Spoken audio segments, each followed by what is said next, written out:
Hello दोस्तों। Last video में हमने पढ़ा था जिसमें हम चैप्टर 17 जिसमें जैसे रिवोल्यूशनरी एक्टिविटीज़ के बारे में हमने लास्ट वीडियो में पढ़ा था। और साथ ही में हम उसके साथ में जैसे कि स्वराज्य और जो नौ चैन जिसकी डिबेट की थी तो उसके बारे में हमने पढ़ा था और किस प्रकार से जो रिवोल्यूशनरी एक्टिविटीज़ का वहाँ पे अचानक से जो ये प्रादुर्भाव हुआ या फिर जो अचानक से पनपे तो उसका मेन रीज़न क्या था, तो उसके बारे में हम पढ़ चुके हैं। अब हम पढ़ेंगे हमारा चैप्टर 18 जिसमें है कि Simon commission and the Nehru report, कि इसमें क्या क्या मेन रीजन थे जिसमें जो साइमन कमीशन या फिर साइमन कमीशन वो लाया गया और जो क्यों साइमन कमीशन का बायकॉट किया गया, तो उसकी वजह से भी हम आगे इसके बारे में पढ़ते हैं। तो appointment of the Indian statutory commission या फिर एक प्रकार से जिसको साइमन कमीशन के नाम से भी जाना जाता है, जिसमें कि हम बात करें जैसे जो हमारा गवर्नमेंट ऑफ इंडिया एक्ट 1919 आया था या फिर जे मॉन्टफोर्ड रिफॉर्म्स एक्ट बोला जाता है जो 1919 में आया था, उसके अंदर एक प्रोविजन था जिसमें कि इस जो ये एक एक्ट आया है इसके 1919 में आया है, तो इसके 10 साल बाद इसके 10 इयर्स के बाद एक प्रकार से इसका फिर से रिव्यू किया जाएगा और इसकी इसकी वर्किंग कैसे चल रही है, इसमें किस प्रकार के इंप्रूवमेंट किए जाने चाहिए और क्या इसमें एक प्रकार से कुछ प्रॉब्लम्स क्रिएट करे तो उनको इस पे सुधारा जाएगा, मतलब 1929 में तक इसको सुधारा जाएगा। तो इस प्रकार से जो एक 10 इयर्स का गैप होगा उसमें इसकी किस प्रकार की वर्किंग थी उसके बारे में इसमें देखा जाएगा। तो इसके बारे में इसके लिए एक स्टैट्यूटरी कमीशन अपॉइंट किया गया जिसमें कि 7 मेंबर्स थे जो कि सभी एक प्रकार से ब्रिटिशर्स ही थे और जिसमें कि इसके मैन हेड के रूप में थे सर जॉन साइमन। इस वजह से इसको साइमन कमीशन के रूप में जाना जाता है। और हम बात करें जो उस समय अगर प्राइम मिनिस्टर थे, जो ब्रिटिश के अंदर जो प्राइम मिनिस्टर थे वो थे स्टैनली बाल्डविन। उन्होंने इसको नवंबर 8 1927 को इसको अपॉइंट किया। और इसके अगर हम देखें तो इसके जो ये एक प्रकार से जो 1919 के रिफॉर्म थे वो एक बार जो फेलियर साबित हुए थे, तो वो इनको सही साबित करने के लिए भारत में आ रहे थे। और उसके लिए अगर हम देखें तो अलग-अलग पहले भी बहुत से कमीशंस आ चुके थे। जिसमें कि जैसे जो अगर भारत के अंदर देखें तो भारत के अंदर जो राज चल रहा था ब्रिटिश राज, उसका भी काफ़ी ज़्यादा फेलियर हो रहा था। तो जो ब्रिटिश ऑफिसर्स थे उनको अपॉइंट किया, कैसे किया जाए, तो उसके लिए आया था ली कमीशन। साथ ही में एक मुड्डीमैन कमीशन आया जो कि एक प्रकार से जो डायार की भारत के अंदर चल रही थी, तो उसको सही तरीके से चलाने के लिए फिर उसके जो डेड लॉस थे उनको एक प्रकार से ध्यान देने के लिए आया था मुड्डीमैन कमीशन। साथ ही में एक बार जो इंडियन एग्रीकल्चर थी उसमें जो क्राइसिस चल रहा था उसको उसकी जांच करने के लिए आया था लिथगो कमीशन। और लॉर्ड ब्रिकनहैम थे, उन्होंने एक प्रकार से जो कॉन्स्टिट्यूशनल रिफॉर्म्स थे उसके लिए एक प्रकार से नई स्कीम तैयार की थी ताकि वो भारत को और वो एक प्रकार से भारत के लिए नए एक प्रकार से रिफॉर्म्स लाना चाहते थे। इसके बाद हम बात करते हैं कि इसके लिए इंडिया का रिस्पॉन्स किस प्रकार का रहा, कि इंडियंस ने क्या कहा, क्योंकि अगर हम देखें तो एक प्रकार से कि जो इंडियंस थे इस कमीशन से बिल्कुल भी इसमें इंक्लूड नहीं किए गए, क्योंकि ये 7 मेंबर्स का कमीशन था और साथ में 7 के साथ सारे के सारे मेंबर्स ब्रिटिशर्स ही थे या फिर ऑल वाइट कमीशन ही था। तो इस वजह से इंडियंस को इसमें इंक्लूड नहीं किया गया, तो इसकी वजह से काफ़ी ज़्यादा लोगों में गुस्सा था। और अगर हम बात करें कांग्रेस के रिस्पॉन्स की, तो कांग्रेस का सेशन हुआ मद्रास में जो कि दिसंबर 1927 में हुआ, जो कि मोहम्मद अली अंसारी के नेतृत्व में इसको किया गया, जिन्होंने इसमें डिसाइड किया कि इस जो ये एक प्रकार से जो कमीशन आ रहा है इसको हम बिल्कुल हर जगह से इसको बॉयकॉट करेंगे, हम किसी भी प्रकार से इसको एक्सेप्ट नहीं करेंगे। और साथ ही में इसमें नेहरू जी ने, जो कि जवाहरलाल नेहरू, उन्होंने कहा कि एक प्रकार से हम कांग्रेस का एक प्रकार से इसमें गोल रखेंगे जो है हमारा कंप्लीट इंडिपेंडेंस या फिर पूर्ण स्वराज का हम गोल रखेंगे। और अगर हम बात करें अदर ग्रुप्स की, लाइक जैसे हिंदू महासभा, तो उन्होंने भी जो ये बॉयकॉट किया जा रहा था उसको सपोर्ट किया। और साथ ही में अगर हम बात करें तो मेजोरिटी ऑफ मुस्लिम लीग थी जिसने कलकत्ता सेशन में भी ये डिसाइड किया कि हमें भी बॉयकॉट को सपोर्ट करना है। लेकिन अगर हम बात करें तो मुस्लिम लीग दो फैक्शंस में बट चुकी थी, जिसमें कि एक फैक्शन था जो जिन्ना थे, मोहम्मद अली जिन्ना उनके अंडर में था, दूसरा फैक्शन था वो मोहम्मद शफी के अंडर में था। तो शफी के अंदर लाहौर में एक मुस्लिम लीग का सेशन हुआ जिसको जो बॉयकॉट था उसको सपोर्ट करने के लिए नहीं कहा गया। और उसी के साथ में जो कलकत्ता का सेशन हुआ था जिसमें जो जिन्ना के अंडर में हुआ था उसमें जो बॉयकॉट था उसको सपोर्ट किया गया। जिसके बाद हम बात करते हैं कि जो यूनियनिस्ट पार्टी थी पंजाब के अंदर और जस्टिस पार्टी थी मद्रास के अंदर, उन्होंने भी बॉयकॉट जो कमीशन था उसको बॉयकॉट करने का बिल्कुल भी सपोर्ट करने को नहीं कहा। और साथ ही में जो पब्लिक कमीशन था उसने भी जो साइमन, अगर हम बात करें जो पब्लिक कमीशन था वो एक प्रकार से अगर हम बात करें इसकी पब्लिशमेंट कब हुई, जो साइमन कमीशन था वो बॉम्बे में आया ऑन फरवरी 3 1928 को वो बॉम्बे में लैंड हुआ। और उसी के साथ साथ उनको कंट्री वाइड हड़ताल देखने को मिली और साथ में मास रिलीज की गई और जो ब्लैक फ्लैग डेमोन्स्ट्रेशन की गई और साथ में स्लोगन दिया गया साइमन गो बैक, साइमन वापस जाओ। उसी के साथ हम देखें तो जब जवाहरलाल नेहरू और सुभाष बोस एक प्रकार से नए लीडर्स के रूप में पनपे, और जो कि एक प्रकार से यूथ और स्टूडेंट्स के द्वारा काफ़ी ज़्यादा पसंद किए गए। और अगर हम देखें तो उसके बाद में आया एक पुलिस का सीवियर रिप्रेशन, जिसमें कि पुलिस ने काफ़ी ज़्यादा डिमॉन्स्ट्रेशन के ऊपर काफ़ी ज़्यादा खतरनाक एक प्रकार से रूप लिया और उनको काफ़ी ज़्यादा परेशान किया। उसी के साथ में लाठीचार्ज की गई, सीनियर लीडर्स को भी काफ़ी मारा गया, जैसे कि जवाहरलाल नेहरू और जीबी पंत जैसे जो लखनऊ के अंदर प्रोटेस्ट कर रहे थे, वहाँ पे भी इनके ऊपर काफ़ी ज़्यादा लाठीचार्ज हुआ। और साथ ही में हम बात करते हैं जो लाला लाजपत राय थे, उनके ऊपर भी काफ़ी ज़्यादा लाठीचार्ज किया गया। उनकी चेस्ट के ऊपर लाठी लगने की वजह से अक्टूबर 1928 में वो काफ़ी ज़्यादा बुरी तरह बीमार हुए, और उसके बाद वो नवंबर 17 1928 को उनकी डेथ हो गई। जिस वजह से अगर हम देखें तो उसके बाद में अगर कि हम पिछली जो रिवॉल्यूशनरी एक्टिविटीज़ का जो पार्ट था हमारा, उसमें हमने पढ़ा था कि जो जो एचएसआरए थी उसने एक प्रकार से ज़िम्मा लिया था कि जो सॉन्डर्स की हत्या की गई थी, तो वो भी उसका मेन कारण यही था कि उसने ही लाला लाजपत राय के ऊपर एक प्रकार से जो लाठीचार्ज किया था, तो जिसकी वजह से उनकी डेथ हुई थी। तो इस वजह से उन सॉन्डर्स की हत्या की गई थी, जो भगत सिंह और सुखदेव और उनकी वजह से, उनके उनके द्वारा। उसके बाद हम बात करते हैं impact of appointment of Simon commission on the national movement के। हमारे नेशनल मूवमेंट के ऊपर किस प्रकार के इम्पैक्ट हुए हैं, जिसमें साइमन कमीशन को अपॉइंट किया गया। जिसमें कि हम बात करें तो टू फोल्ड हुए, जिसमें कि एक प्रकार से जो रेडिकल फोर्सेस थी उनको काफ़ी ज़्यादा स्टिमुलेट किया गया, और साथ ही में कि एक प्रकार से जो कॉन्स्टिट्यूशन चैलेंज था उसको इंडियंस के द्वारा एक्सेप्ट किया गया कि हम भी एक प्रकार से हमारा जो कमीशन है, हमारा कॉन्स्टिट्यूशन है, हमारे लिए हम हमारे अनुसार संविधान बना सकते हैं। उसी के साथ हम बात करते हैं साइमन कमीशन रिकमेंडेशन की, उनकी किस किस प्रकार की रिकमेंडेशन हुई। इसमें कि जैसे कि 2 वॉल्यूम रिपोर्ट आई जो कि मई 1930 में जिसको पब्लिश किया गया, और साथ ही में इसके अंदर एक प्रकार से एबॉलिशन ऑफ डायरची प्रपोज किया गया, और जो रिप्रेजेंटेटिव गवर्नमेंट थी उसको भी एक प्रकार से जो ऑटोनॉमी दी गई, जो प्रोविंसेस के अंदर ऑटोनॉमी दी गई। और उसके बाद हम बात करते हैं जो गवर्नर था उसका डिस्क्रिशनरी पावर रहा, जिसमें भी उसका डिस्क्रिशनरी पावर था, जिसमें कि वो इंटरनल सिक्योरिटी और एडमिनिस्ट्रेटिव पावर्स थे, उनसे रिलेटेड उसका अभी भी डिस्क्रिशनरी पावर रहा। और साथ ही में जो नंबर ऑफ मेंबर्स थे जो प्रोविंशियल लेजिस्लेचर काउंसिल में थे, उनको भी काफ़ी ज़्यादा अब इंक्रीज कर दिया गया। जिसके बाद में जो पार्लियामेंट्री रिस्पॉन्सिबिलिटी थी वो सेंटर के पास थी, उसको एक प्रकार से रिजेक्ट कर दिया गया, और जो गवर्नर जनरल थे उनके पास कंप्लीट पावर था, जो कि उसमें वो कैबिनेट के अपने मेंबर्स को अपॉइंट कर सकते हैं, वो किसी प्रकार के कैबिनेट मेंबर्स अपॉइंट कर सकते हैं, जिसमें उनके ऊपर कोई भी बाउंडेशन नहीं थी, जिसमें कि जैसे कि वो केवल ब्रिटिशर्स ही कर सकते हैं, वो साथ में इंडियंस भी ले सकते थे, और हो सकता है कि वो ब्रिटिशर्स भी ले सकते हैं, तो वो केवल गवर्नर जनरल का डिस्क्रिशनरी पावर था, जिससे कि वो किसी प्रकार के कैबिनेट थे वो अपने चूज कर सकते थे। उसी के साथ जो गवर्नमेंट ऑफ इंडिया थी उसका फुल कंट्रोल था हाई कोर्ट के ऊपर, और साथ ही में जो सेपरेट इलेक्टोरेट था उसको अदर कम्युनिटीज़ के लिए भी एक्सटेंड कर दिया गया था, और एक प्रकार से जो यूनिवर्सल फ्रेंचाइज का जो कॉन्सेप्ट था वो बिल्कुल भी हमें नहीं दिया गया, वो भी एक लिमिटेड रखा गया। जिसके बाद हम बात करते हैं जो जो फेडरलिज्म का आइडिया था उसको एक्सेप्ट किया गया, लेकिन उसका किसी प्रकार की कोई टाइम बाउंडेशन नहीं दी गई कि अब हम इस दिन तक एक प्रकार से जो फेडरलिज्म है वो भारत के अंदर लाएंगे। साथ ही में जो नॉर्थ वेस्ट फ्रंटियर प्रोविंस था और बलूचिस्तान था उसको एक प्रकार से लोकल लेजिस्लेचर्स या फिर वहाँ पे एक लोकल लेजिस्लेचर बनाया गया, और जो सिंध था उसको बॉम्बे से सेपरेट कर दिया गया, और बर्मा था उसको इंडिया से सेपरेट कर दिया गया। तो ये सभी काम एक प्रकार से साइमन कमीशन की रिपोर्ट में हुई। और इसके बाद में हम बात करते हैं कि उसके बाद में आई नेहरू रिपोर्ट, जिसमें कि हम बात करते हैं कि जो फरवरी 1928 को सभी पार्टीज की एक मीटिंग हुई, जिस मीटिंग के अंदर ये डिसाइड किया गया कि मोतीलाल नेहरू की प्रेसिडेंसीशिप के अंदर या फिर उनके अंडर में एक ड्राफ्ट, एक कॉन्स्टिट्यूशन का ड्राफ्ट क्रिएट किया जाएगा, जिसमें कि जो एक प्रकार से अगर हम देखें तो ये फर्स्ट मेजर अटेम्प्ट था जिसमें कि इंडियंस के द्वारा कॉन्स्टिट्यूशन बनाया गया। उसी की अगर हम बात करें उस जो संगठन के मेंबर्स भी थे, जैसे तेज बहादुर सप्रू, सुभाष चंद्र बोस, एम एस आने, मंगल सिंह, अली इमाम, सुआब कुरैशी और जी आर प्रधान, तो ऐसे काफ़ी ज़्यादा इंटेलिजेंट अगर हम देखें तो वो उसके लीडर्स भी थे। उसी के साथ हम बात करते हैं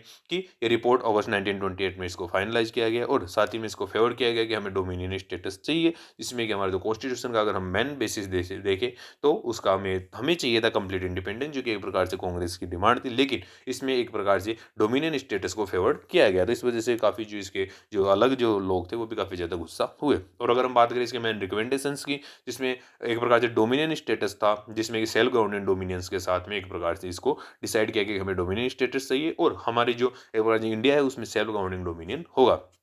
उसी के साथ जो सेपरेट इलेक्टोरेट का जो मुद्दा था इसको रिजेक्ट कर दिया गया, और जो जॉइंट इलेक्टोरेट्स था उसको डिमांड किया गया कि जिनको भी चाहिए वो जॉइंट इलेक्टोरेट्स ले सकते हैं, हम हमारे पास सेपरेट इलेक्टोरेट नाम का कोई भी चीज़ नहीं होगी। उसी के साथ साथ लिंग्विस्टिक प्रोविंसेस बनाने की गई कि जैसे कि उर्दू भाषी से तो उर्दू भाषी में रहे, जो हिंदी भाषी में रहे, जैसे कन्नड़ के, तेलुगु, केरला, तो ये अलग अलग जो स्टेट्स हैं इनको बनाया जाए। साथ ही में 19 फंडामेंटल राइट्स की डिमांड की गई, और एक प्रकार से जो रेस्पॉन्सिबल गवर्नमेंट थी सेंटर और एज वेल एज जो प्रोविंसेस के अंदर एक प्रकार से रेस्पॉन्सिबल गवर्नमेंट की डिमांड की गई। इसमें हम बात करते हैं कि जो हाउस ऑफ रिप्रेजेंटेटिव था जिसकी 5 ईयर टर्म रखा गया और साथ में जो सीनेट थी जिसका 7 ईयर का टर्म रखा गया। और अगर हम बात करें प्रोविंशियल काउंसिल्स की, एक प्रकार से हमने पहले बात की वो होती है सेंट्रल असेंबली की, और सेकंड हमने बात की प्रोविंशियल काउंसिल्स की, इसमें 5 ईयर्स का टर्म रखा गया कि 5 ईयर्स तक इसकी एक प्रकार से इसकी एज होगी। उसके बाद हम बात करते हैं कि जो सभी एक प्रकार से जो मुस्लिम्स हैं उनको कल्चरल और रिलीजियस इंटरेस्ट के लिए उनके लिए फुल प्रोटेक्शन उन्हें दिया गया। और साथ ही में जो रिलीजन था उसको बिल्कुल एक प्रकार से अगर हम बात करें तो हमारा जो गवर्नमेंट थी उसको सेक्युलर बना दिया गया, क्योंकि इसमें जो रिलीजन था उससे स्टेट अपना बिल्कुल भी कोई मुद्दा नहीं रखेगा। रिलीजन एक बिल्कुल सेपरेट एक एंटिटी बना दी गई और साथ में स्टेट को उससे बिल्कुल अलग कर दिया गया। इसके बाद हम बात करते हैं Muslim and the Hindu communal response कि इसमें क्या क्या ऐसे जो डिफरेंसेस थे वो है। तो नेहरू रिपोर्ट थी उसमें कंट्रोवर्सीज थी, इसकी वजह से जो कम्युनल रिप्रेजेंटेशन था वो काफ़ी ज़्यादा इश्यू के अंदर आया, क्योंकि एक प्रकार से जो हिंदूज थे वो मुस्लिम्स के पक्ष में तैयार नहीं थे और जो मुस्लिम्स थे वो हिंदूज के पक्ष में तैयार नहीं थे कि हिंदू ने हमारे साथ गलत किया। और साथ ही में मुस्लिम्स थे वो ये बोल रहे थे कि जो हिंदू हमारे साथ गलत किया, और हिंदू बोल रहे थे कि मुस्लिम्स को इतने राइट्स नहीं देना चाहिए। उसी के साथ हम बात करते हैं जो दिल्ली प्रपोजल थे, जो कि मुस्लिम लीग ने किस प्रकार के जो दिल्ली प्रपोजल्स दिए, जिसके बारे में बात करते हैं कि मुस्लिम लीग का सेशन हुआ दिल्ली के अंदर जो कि दिसंबर 1927 में हुआ। इसमें उन्होंने 4 प्रपोजल्स की डिमांड की, जिसमें वो चाहते थे कि जो ड्राफ्ट कॉन्स्टिट्यूशन है उसके अंदर 4 प्रपोजल्स हमारी तरफ से दिए जाएगी, हमारी जो डिमांड्स है वो आपको एक्सेप्ट करनी चाहिए। उसी के साथ साथ जो कांग्रेस थी उसने भी इसको मद्रास सेशन हुआ जो कि दिसंबर 1927 में, उसमें जो इनके 4 प्रपोजल्स है फिर दिल्ली प्रपोजल से मुस्लिम लीग के उसको एक्सेप्ट भी कर लिया। जिसके बाद जो एक प्रकार से इनको दिल्ली प्रपोजल्स के नाम से जाना जाएगा, और एक प्रकार से उनकी डिमांड थी कि हमें जॉइंट इलेक्टोरेट दिया जाए और साथ ही में हमें 1/3 रिप्रेजेंटेशन दिया जाए जो कि सेंट्रल लेजिस्लेटिव असेंबली के अंदर जो मेंबर्स होंगे उनमें हमारा जो मुस्लिम्स का एक प्रकार से 1/3 रिप्रेजेंटेशन हो। और उसी के साथ हम बात करते हैं कि जो पंजाब और जो बंगाल जैसे इलाके हैं वहाँ पे एक प्रकार से इनको रिप्रेजेंटेशन दिया जाए और वहाँ पे इनको इनकी पॉपुलेशन के प्रोपोर्शन के अंदर इनको रिप्रेजेंटेशन दिया जाए। और क्योंकि यहाँ पे इनकी पॉपुलेशन काफ़ी ज़्यादा थी। और साथ ही में अगर हम बात करें जो मुस्लिम मेजोरिटी प्रोविंस है लाइक जैसे सिंधु बलूचिस्तान और नॉर्थ वेस्ट फ्रंटियर प्रोविंस, इनको एक प्रकार से अलग हम बात करें इनको अलग फॉर्मेशन की जाए, इनके अलग स्टेट बना दिया जाए। तो ये मुस्लिम लीग की डिमांड थी। लेकिन अगर हम बात करते हैं इसके बाद में हिंदू महासभा की क्या क्या डिमांड्स थी, तो उन्होंने एक प्रकार से जो नए मुस्लिम प्रोविंसेस बनाए जा रहे थे जैसे सिंधु बलूचिस्तान और NWFP, तो उनके खिलाफ उन्होंने आवाज़ उठाई कि एक प्रकार से ये गलत है, इनके क्रिएशन नहीं किए जाने चाहिए। और साथ ही में जो पंजाब और बंगाल के अंदर जो मुस्लिम्स को एक प्रकार से रिजर्वेशन दिया जा रहा था सीट्स के ऊपर, तो उसके खिलाफ भी उन्होंने आवाज़ उठाई कि ये बिल्कुल अपोज किया जाता है। इसके बाद अगर हम बात करते हैं इनके बीच में कॉम्प्रोमाइज़ किस प्रकार से हुआ, जो मुस्लिम लीग थी और एक प्रकार से कांग्रेस थी, तो जो मुस्लिम्स की डिमांड थी अगर हम बात करें जो नेहरू रिपोर्ट के सामने काफ़ी बड़ा डिलेमा था, जिसमें कि जो मुस्लिम्स डिमांड कर रहे थे वो हिंदूज बिल्कुल भी नहीं चाहते थे कि मुस्लिम्स को मिले। और एक प्रकार से इस वजह से अगर हम बात करें तो मुस्लिम्स अगर डिमांड एक्सेप्ट की जाती है अगर नेहरू रिपोर्ट के द्वारा, तो हिंदूज अपना सपोर्ट विड्रॉ कर सकते थे। तो इस वजह से काफ़ी ज़्यादा प्रॉब्लम क्रिएट हुई। और साथ ही में अगर देखें तो जो जॉइंट इलेक्टोरेट थे वो सभी जो मुस्लिम लीग थी उसको सभी जगह पे जॉइंट इलेक्टोरेट्स दिए गए कि आपको जॉइंट इलेक्टोरेट्स मिल सकते हैं। लेकिन अगर आपको रिजर्वेशन चाहिए तो वो उन्हीं इलाकों में मिलेगा जहाँ पे मुस्लिम मेजोरिटी एरियाज होंगे। आपको पूरे एक स्टेट के अंदर नहीं मिल सकता है या पूरे इंडिया के अंदर नहीं मिल सकता है। आपको केवल उन्हीं इलाकों में मिलेगा जहाँ पे आपको एक प्रकार से मुस्लिम मेजोरिटी में है। तो इस वजह से आपको रिजर्वेशन वहाँ पे मिलेगा और जॉइंट इलेक्टोरेट्स आपको हर जगह मिल जाएगा। उसी के साथ साथ बात कही गई कि एक प्रकार से बॉम्बे से सिंध को डिटेच कर दिया जाएगा, लेकिन उसकी पहली शर्त ये है कि हमें सबसे पहले डोमिनेट स्टेटस दिया जाए। इस वजह से ही सिंध को आप बॉम्बे से अलग कर सकते हो। और उसी के साथ साथ हम बात करते हैं जो पॉलिटिकल स्ट्रक्चर था जो कि एक प्रकार से यूनिटरी एक प्रकार से इंट्रोड्यूस किया गया था, जिस वजह से कि जो रेजिडुअल पावर्स थे वो एक प्रकार से सेंटर के पास ही रहेंगे, क्योंकि यूनिटरी अगर पॉलिटिकल स्ट्रक्चर होगा तो उसमें जो रेजिडुअल पावर्स हैं वो सेंटर के पास ही रहते हैं। बाकी प्रोविंसेस के पास इस प्रकार के किसी भी प्रकार के कोई राइट्स नहीं होते हैं। बाकी उनके पास जो राइट्स होते हैं उनके रिलेटेड ही होते हैं। इसके बाद हम बात करते हैं अमेंडमेंट प्रपोज बाय जिन्ना की अमेंडमेंट जो नेहरू रिपोर्ट थी वो आई, उसके अंदर वो किस प्रकार की रिपोर्ट एक प्रकार किस प्रकार के अमेंडमेंट्स चाहते थे। जैसे कि एक ऑल पार्टीज कॉन्फ्रेंस हुई जो कि कलकत्ता में हुई थी दिसंबर 1928 में, जिसको नेहरू रिपोर्ट को कंसिडर किया गया। और उसके बाद में जिन्ना थे उन्होंने एक प्रकार से अपनी जो कुछ डिमांडें रखी कि आप अभी भी हमारी डिमांड्स मान सकते हैं, जिसमें कि पहली थी कि 1/3 representation to Muslims in the central legislative assembly, कि आपको 1/3 रिप्रेजेंटेशन हमें देना होगा, वो मुस्लिम्स को स्पेशली देना होगा। उसी के साथ साथ पंजाब और बंगाल के अंदर रिजर्वेशन देना होगा मुस्लिम्स को, और जो रेजिडुअल पावर्स है वो प्रोविंसेस के पास होने चाहिए, ना कि सेंटर के पास होने चाहिए, क्योंकि एक प्रकार से हमारा यूनिटरी फीचर था। तो यूनिटरी फीचर होने की वजह से हम एक जगह पे नहीं हो सकते थे। जिसके बाद हम बात करते हैं कि जिन्ना ने 14 पॉइंट डिमांड भी रखी जो कि मार्च 1929 में रखी गई थी, जिसमें कि जो मुस्लिम लीग की एक प्रकार जो जिन्ना भी थे जो जब जिन्ना की अगर हम बात करें तो जिन्ना की डिमांड नहीं मानी गई। तो इस वजह से अगर नेहरू रिपोर्ट में देखें तो नेहरू रिपोर्ट में जिन्ना की डिमांड्स को नहीं मानी गई। इस वजह से नेहरू थे वो मोहम्मद शफी जो कि एक प्रकार से हमने पहले भी उनके बारे में पढ़ा था कि जो लाहौर के एक प्रकार से लाहौर के अंदर जो अलग ही अपना एक प्रकार से मुस्लिम लीग का एक फैक्शन था जो मोहम्मद शफी के अंडर में था, तो उसकी तरफ चले गए जिन्ना और वहाँ पे उन्होंने साथ में मिलके शफी और जिन्ना ने मिलके एक प्रकार से 14 पॉइंट्स की डिमांड रखी। अगर हम देखें तो 14 पॉइंट्स हमारे लिए एग्जाम पॉइंट ऑफ व्यू के हिसाब से इतने ज़्यादा इंपॉर्टेंट नहीं है, लेकिन अगर हमें सिर्फ याद रखना है तो वो याद रखना है कि एक प्रकार सफी फैक्शन के और जिन्ना ने साथ मिलकर 14 पॉइंट्स की डिमांड रखी जो कि मार्च 1929 में रखी गई थी। जिसके बाद हम बात करते हैं कि नेहरू रिपोर्ट फाउंड अनसेटिस्फैक्ट्री, कि नेहरू रिपोर्ट को एक प्रकार से अनसेटिस्फैक्ट्री डिसाइड किया गया, जिसमें कि जो मुस्लिम लीग ही नहीं हिंदू महासभा और जो सिख कम्युनलिस्ट थे वो भी एक प्रकार से नेहरू रिपोर्ट थे उसके साथ खुश नहीं थे। और अगर हम देखें जो यंग फैक्शंस था जो कि यंगर्स थे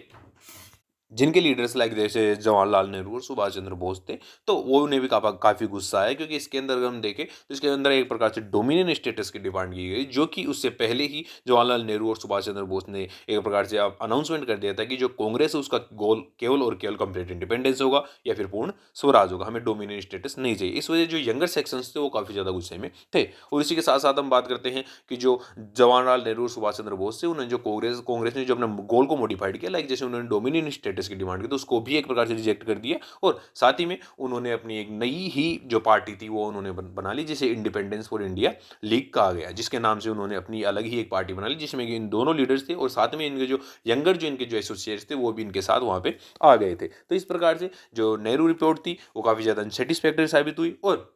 इसकी वजह से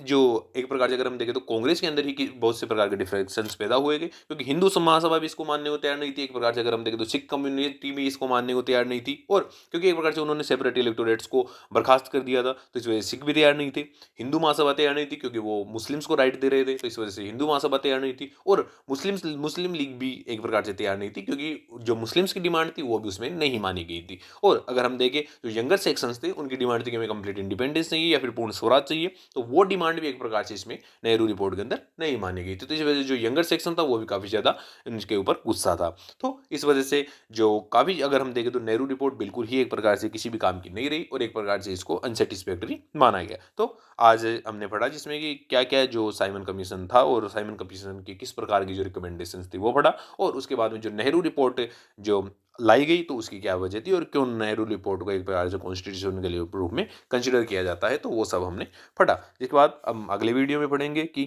जो उसके बाद में लाया गया जैसे लाइक सिविल डिसोबीडियंस मूवमेंट और उसके साथ लाए गए जो बाइकआउट मूवमेंट्स थे तो उसके बारे में हम पढ़ेंगे और साथ में जो राउंड टेबल कॉन्फ्रेंसेस लाए गए तो उसके बारे में हम अगली वीडियोज में पढ़ेंगे। जिसके बारे में हम आगे आगे पढ़ेंगे कि जैसे कि अगर हम देखें कि जैसे गांधी जी ने किस प्रकार से जो सिविल डिसोबीडियंस मूवमेंट था उसको आगे पढ़ाया, तो इसके बारे में अगले वीडियो में हम पढ़ेंगे। Thank you.